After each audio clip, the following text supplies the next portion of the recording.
Welcome to the Morning Pitt for Wednesday, August 24th, 2022. I'm Chris Peak from Panther-Lair.com. You know that website, Panther-Lair.com, Pittsburgh.rivals.com. 24 hours a day, 7 days a week of nonstop Pitt coverage. Best Pitt coverage you're going to find. And every morning we get it started right here on youtube.com/Panther-Lair.com. That's our YouTube channel. Make sure you subscribe to it because we begin each day right here with the Morning Pitt. New feature we started. This is episode 2 or episode 3, depending on how you consider Monday's episode. We talked about that yesterday. Don't need to get into it again. But every day we're going to bring you just a Morning Pitt show. 15, 20 minutes, 10 minutes, however long it takes to talk about whatever's on my mind for this particular day. That's not the best selling point. We're going to have a Pitt topic every day. It might be breaking news, might be the latest going on, game previews, interviews, whatever it is that we've got going on Pitt-wise to talk about. We're going to bring it for you every morning. It'll be available on podcasts, on your Apple Podcast or Spotify, and most importantly right here on our YouTube channel, youtube.com/Panther-Lair.com. So make sure you like this video, make sure you subscribe to our YouTube channel, and we'll keep pumping them out. Monday through Friday, every morning, we'll have a new episode of The Morning Pitt for you to consume and get your day started with a particular Pitt flavor. Now, as we go through this over the next weeks and months and who knows, years, whatever it is, we'll have different things to talk about as time passes. But this week, with Pitt being in the final week of training camp, we're doing position previews and not so much previews as much as almost kind of reviews of what we learned about each position throughout training camp. Pitt will wrap up training camp this week. They'll dive into their first in-season, regular season game week starting, next week in advance of that season opener against West Virginia at Acrisure Stadium a week from tomorrow, which is crazy that it's almost here. So we got to get to it with these position previews. Yesterday, we talked about the quarterbacks, the running backs, and the wide receivers. You can see that on YouTube or on your podcast provider. And today, we're keeping our focus on offense and wrapping up the offensive positions with the tight ends and the offensive line. And I'm going to start with the offensive line.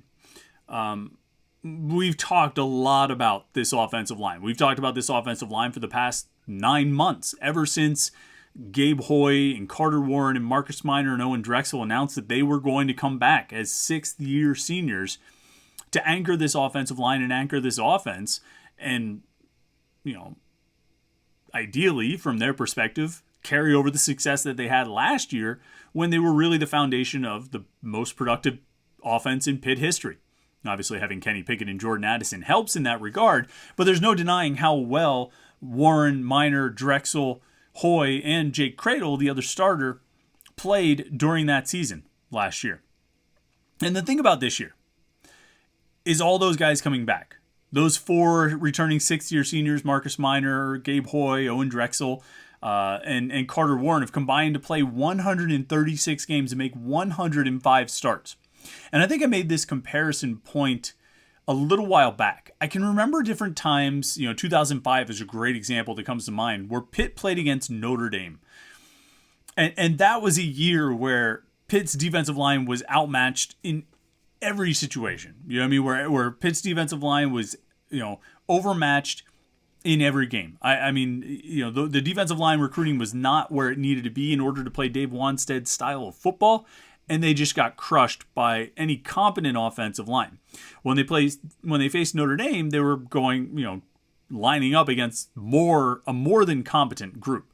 It was a group of seniors, redshirt seniors, redshirt juniors, 4th and 5th year players, guys who had been around, guys who had a lot of experience, guys who were physically mature, guys who were mentally mature, just older guys, a bunch of bearded 310-pound guys who had, 25 career starts, each of them. And it was a bloodbath. And you look at what happened in that game, and Pitt just got destroyed in the trenches. And it was particularly true because of the way Dave Wanstead wanted to play and the personnel that he inherited. But it was also a reflection on Notre Dame's offensive line. And there were, Notre Dame is my go-to reference point when I talk about big tight ends who are just a problem no matter who you try and use to cover them, because you could run down the list of those guys. And it's also, Notre Dame is my reference point when I talk about just veteran offensive lines of guys that stick around and they play 4 or 5 years. And by the time they get into those last 2 years, they're a problem. They're a problem for everybody they meet. And that was the case with Pitt last year. When all these guys were fourth and fifth year seniors or fourth and fifth year players, and they were a problem for everybody they came across. And now they're all back. When I think about my time covering Pitt, and I've been covering this team since 2005. Maybe that Notre Dame game in 2005 is a reference point for me because it was the first Pitt game I covered for Panther-Lair.com. I had been at Pitt games in sort of a media role the prior season, 2004. But as far as being part of Panther-Lair.com, 2005 was my debut. That was my first year. And so that Notre Dame game maybe resonates more. But in the time since then, since I started covering Pitt in 2005, the best offensive lines that I've ever seen Pitt have. So 2005 through 2021 is 17 seasons. Over the course of those 17 seasons, the best offensive lines that I have seen at Pitt, in no particular order, and I can rank them later if you want me to, 2009, 2016, 2018. And they might be in that order. I might put 2016 first and then 9 and then 18. But those were the three best offensive lines that I saw, that I've seen in my time covering Pitt. Last year excluded. Last year might be in that group. Maybe above 2018. It's tough because 2018 had the 2,000-yard rushers, and your offensive line is doing a really good job if you get two 1,000-yard rushers. So let's say the first 16 years of covering Pitt for Panther-Lair.com. So 2005 through 2020, the three best offensive lines I saw were 2009, 2016, and 2018. Those offensive lines, I got the paper right here, okay? Those offensive lines, in 2009, Pitt's starting offensive line, left to right, Jason Pinkston, redshirt senior. John Malecki, senior. Rob Hauser, senior. Joe Thomas, senior. Lucas Nix, redshirt sophomore. The offensive line in 2016, left to right, Adam Bisnavati, redshirt senior. Dorian Johnson, senior. Alex Officer, redshirt junior. Alex Buchser, redshirt sophomore. Brian O'Neill, redshirt sophomore. And 2018, left to right, Stefano Milan, redshirt senior. Connor Dentino, redshirt senior. Jimmy Morrissey, redshirt sophomore. Mike Herndon, redshirt senior. Alex Buchser, redshirt sophomore. Redshirt senior, excuse me. So out of those 5 offensive lines, 15 players, even in the cases where there's the same player mentioned twice, but 15 players, right? 15 positions that you had to fill. All but 1, 2, 3, 4 of them were filled by redshirt juniors, seniors, or redshirt seniors. This is not difficult to understand. If you have veteran, experienced offensive linemen, particularly guys who are good, it helps to be talented, you're going to have an advantage. You're going to have a leg up on your competition, and you're going to be in position to control the line of scrimmage, basically dictate what you want to do offensively, and ultimately score a lot of points.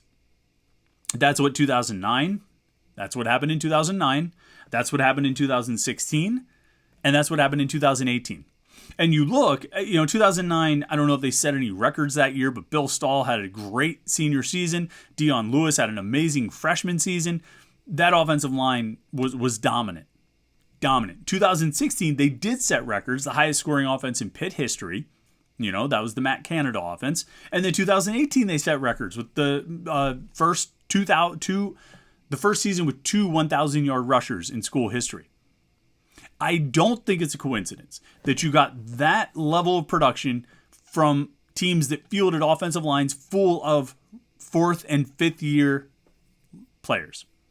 And quite frankly, last year, where they set a new Pitt record for the most, for the highest scoring offense in school history, there again, you had 4 5th-year seniors and a 4th-year junior lining up as your starting lineup for the most of the season. I mean, that was your main starting 5. In Marcus Minor, left to right, Carter Warren, Marcus Minor, Owen Drexel, Jake Cradle, and Gabe Hoy.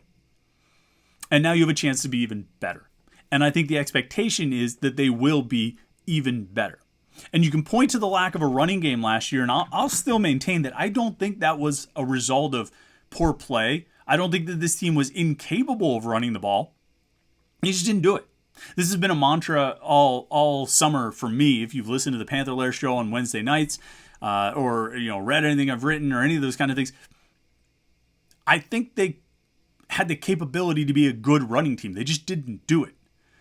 Andre Powell, the running backs coach and special teams coordinator, said that in the spring. Said, when we ran it effectively. We just didn't run it very often.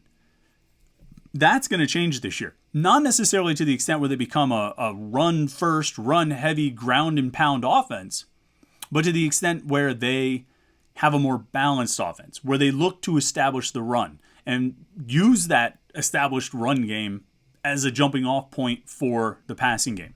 I think these guys did a good job protecting Kenny Pickett last year. I think they were effective in the run game when called upon, and I think doing more of it or being a little more balanced in the offense can help with that. And they're all back. They're all back. And you're going to have an offensive line that potentially starts 4 sixth-year players and a fifth-year player. That's unheard of. That is unprecedented. I mean, maybe at some point in the last year or two, it might have happened with the COVID year exemption that maybe some other teams had 4 sixth-year players starting on the offensive line, but I can't imagine it happened very much. And I would be willing to wager at least some money, maybe $50 or $75, that this is the first time it has happened. And these guys are not leftovers. Yeah, I mean, Connor Dentino and Mike Herndon were crucial to that offensive line in 2018, but those were guys who just kind of hung around long enough and eventually won starting jobs as redshirt seniors. These guys we're talking about this year, these sixth-year seniors, Minor, Hoy, Drexel, and Warren, they're all returning starters. They're all players with at least one season of starting experience coming into this year, in some cases more. I mean, when you run down the list of career starts for these players, Marcus Minor has 30 career starts. Gabe Hoy has 27. Owen Drexel has 13. And Carter Warren has 35. Drexel is the only player among these sixth-year seniors who was a first-year starter last year. Everybody else has multiple seasons of starting experience under his belt, including Jake Cradle, who's got 25 career starts. And you say, okay, well, that's great. What happens if somebody gets hurt? I'm glad you asked. Because there's Blake Zabovic, who's played in 20 games and started 6 last year. There's Matt Gonsalves, who's played in 22 games and started 8 last year. That's pretty good. There's Branson Taylor, who's played in 15 games. And there's Ryan Jacoby, who's got 3 games played, and he made 1 start. I think he started in the Peach Bowl as like an extra lineman, as a tight end. But he came in as a transfer from Ohio State last August. Missed part of training camp. Like, he transferred either right before or during training camp. And did enough to impress the coaches with how he grasped the offense that he got himself onto the field in the last 3 games of the season. So you've got your starting 5, right? Your presumed starting 5 of, Warren, Minor, Drexel, Cradle, Hoy. You've got Matt Gonsalves, a redshirt junior with a ton of experience, as your top reserve tackle. You've got Branson Taylor, a redshirt sophomore, who's played some and really impressed the coaches and shown a lot of flashes as another reserve tackle to put out there. You've got Blake Zabovic, who's got a lot of playing time, particularly last year at guard and center, who can be your top reserve, probably either one of those positions. And then you've got Ryan Jacoby, who I think is one of the more promising linemen on this team, also to work in that depth. So now you've got 9 guys. And really, I mean, if you consider Zabovic to be a reserve at guard or center, you're basically covered at all 5 spots with a quality, talented, and for the most part, experienced reserve. It's an impressive situation. And I'll tell you what, I think it's been known that Gabe Hoy has been a bit limited this training camp. And so Matt Gonsalves is primarily working as a top right tackle. And I don't think there's a lot of drop off there, if any. And in some ways, I think I think there are some things that Gonsalves probably does a little bit better than Hoy. There are a lot of positions on this team that I try to talk myself. I try to reel it in a little bit, try to be a little bit more measured about, try to have some perspective. But there's no reason this offensive line shouldn't be really, really good. And again, be the foundation of a very productive offense. I mean, we talked yesterday about what we think Keaton Slovis should be able to do, about what we think those running backs should be able to do, about what we think those wide receivers should be able to do. But we know, anybody who's watched football for a long time knows that it all comes down to what you do on the line of scrimmage. And Pitt should be able to be really good along the line of scrimmage. And they also have Ryan Baer. Keep an eye on him. Number 70, the true freshman. If you have an offensive line with Carter Warren, offensive tackles of Carter Warren, Gabe Hoy, Matt Gonsalves, and Branson Taylor, and this guy Ryan Baer is still pushing his way possibly into the 2 deep, that's him right there. If you're watching the YouTube video, that's a picture of him. It's perfect timing for that to come up. I mean, that says a whole lot about his level of play and where he's at as a true freshman, that he might force his way onto the field here. Maybe not a lot. Ideally less than 4 games so he can still redshirt, but he's really good as a freshman. And that, is sort of, Warren, Hoy, Drexel, Minor, they're done after this year. They can't come back. But Gonsalves can, and Cradle can, and Zabovic can, and Taylor can, and Baer can, and Jacoby can. There's no reason this offensive line can't control the line of scrimmage this year. And there's no reason this offensive line can't control the line of scrimmage next year. But I'm getting ahead of myself. That's the state of the offensive line. That's what we learned in training camp about that group. As far as the tight ends, I think it starts, and to some extent, well, I shouldn't say it finishes, but it obviously starts with Gavin Bartholomew, a freshman All-American, had a great season as a true freshman last year. What's going to be interesting to watch with Gavin Bartholomew, and we've talked about this quite a bit, is how he transitions into a new role. Because last year, Lucas Krull was the tight end who was going out on routes, stretching the field, attacking the linebackers, attacking the safeties. And Gavin Bartholomew didn't do that quite as much. He caught 28 out of 29 targets last season, which is a great reception rate. But most of what he was doing seemed to be in the flat or on wheel routes or even coming out of the backfield, because he would line up as a fullback quite a bit. I think I ran the stats, and close to half of his snaps he was lined up in the backfield, according to Pro Football Focus, as opposed to being in line or out in the slot or out wide or wherever it is. And so he's going to have to adjust probably to a new role. Not saying that they shouldn't use him in a fullback H-back role, but they've got Daniel Carter who can play there now, and they need someone who can step up to be the main tight end. I think Gavin Bartholomew is more than capable of doing that. We just need to see him actually flourish in that role before we can crown him again as, a great tight end, although I think he's well on his way in that regard. The bigger question, though, because I think we've counted Gavin Bartholomew as one of the sure things all offseason. The bigger question is what happens behind him.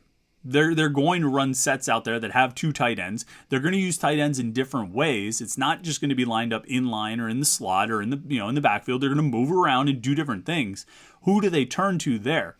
And I think there are a few options. Kai Wright, by all indications, has had a really good camp. He's healthy. He's productive. He's making plays. They brought in Carter Johnson, the former TCU defensive tackle, who went to a junior college and then has come to Pitt as a tight end. And I think those 3 guys are going to be your main 3 guys that you look at contributing this year at tight end. I don't know what to expect out of the tight end position at Pitt this year. I really don't. There's so many things where we use Frank Cignetti's prior time at Pitt as something of an antecedent or a reference point for what to expect this year. And I think in some cases, in some situations we can do that and draw certain conclusions, and it makes sense. Tight end's a little tougher, because while the tight end position flourished in Frank Cignetti's first season at Pitt back in 2009, that tight end position was manned by Doran Dickerson. And I don't think there's a Doran Dickerson on this team. There aren't Doran Dickersons on most teams. He was a unique guy that Frank Cignetti was able to recognize his talents and take advantage of them and really exploit some favorable matchups and help Dickerson turn in an All-American performance. They don't have a Doran Dickerson. And so we're going to need to see how Frank Cignetti works with a more sort of conventional tight end, a Gavin Bartholomew, a Kai Wright, even Carter Johnson, although he's a unique guy who can move around and do some different things. I think the priority in this offense is still going to be, the running game is going to be a priority in this offense. Konate Mumfield and Bub Means and Jared Wayne and Jalen Barden are going to be priorities in this offense. But the tight ends are going to have a role. And the tight ends are going to get the ball. And I think Gavin Bartholomew is going to continue to establish himself as one of the best tight ends in the ACC. And then we'll watch to see who emerges around him. I think Kai Wright's got a real chance to break out this year. I just don't know what a breakout looks like if you're the second tight end on this team that has Izzy Abanikanda, Rodney Hammond, Vincent Davis, Sebo Flemister, Daniel Carter, Konate Mumfield, Bub Means, Jared Wayne, Jalen Barden, Jaden Bradley, and Gavin Bartholomew. I don't know what a breakout looks like if you're the second tight end trying to compete with all those other guys for opportunities and touches. But it might 2 touchdowns, 3 touchdowns, something like that. A couple big plays here and there. Surprise catch on 4th down, something like that. I could see a season like that for Kai Wright or maybe even Carter Johnson. And we might look back and say, boy, he made some big plays and some moments there. But with all those other mouths to feed, there might not be great opportunities for a second tight end like there were last year, where they were throwing the ball a billion times. And so there were enough passes to go around for Lucas Krull and Gavin Bartholomew. It's going to be a different kind of offense. It's going to be a different kind of tempo. It's going to be a different kind of passing volume. There might not be as many opportunities for a guy like Kai Wright. But I think he's going to have chances to contribute, just not as much as, say, Gavin Bartholomew saw last year. But I do expect Bartholomew to be awesome again. I think he'll have another great year. And then we'll see what happens after that. So that's the offensive line. That's the tight end review. What we learned in training camp. Still really bullish on both of those groups. I think those guys are going to have some big seasons. I think the offensive line is going to produce and have a couple all-conference performers by the end of the season. And I think Gavin Bartholomew, like I say, will establish himself, or maybe continue to establish himself, as one of the best tight ends in the league. Tomorrow, we're going to turn our focus over to defense. I think we're just going to hit the D-line and the linebackers. That should be an interesting one because there's a lot to talk about with both of those groups. They probably each could merit their own episode of the Morning Pitt, but we're going to fit it all in there so you've got a lot to look forward to on tomorrow's episode. Listen, make sure you like this video, subscribe to our YouTube channel. It's youtube.com/Panther-Lair.com. I can't thank you enough for that. That kind of support helps us build this up and keep it going. I've had a lot of fun doing it so far. This is only like the second episode, or the third, depending on how you count it. But it's been fun so far, and I'm looking forward to continuing to do it. So liking the video, subscribing to the YouTube channel helps get more exposure for these things that we're doing and helps push us along and support us. So very much appreciate that. Remember, tonight we've got the Panther-Lair show at 8:30. That's a live Pitt talk show. You can join and get in the chat section and add your comments and your questions, and I'll read the comments, react to those, answer questions. It's a lot of fun. We do it every Wednesday night at 8:30 right here on youtube.com/Panther-Lair.com. So even though we're doing these morning shows, we're still going to do the Wednesday night show. So we got a lot of video content for you right here at youtube.com/Panther-Lair.com. So make sure you subscribe to the YouTube channel. That way you'll never miss a live stream or any of the new videos that we upload, either the Morning Pitt or the weekend recap on Mondays or videos from training camp. We put a bunch of those out. We got a lot going on, and so you don't want to miss any of it. youtube.com/Panther-Lair.com. Make sure you subscribe, and like I say, like these videos. That's big for us, for sure. Thanks for checking it out today. We appreciate you. We'll be back tomorrow morning, Thursday morning. I forgot what day it is. We'll be back on Thursday morning for another Morning Pitt. We'll see you then.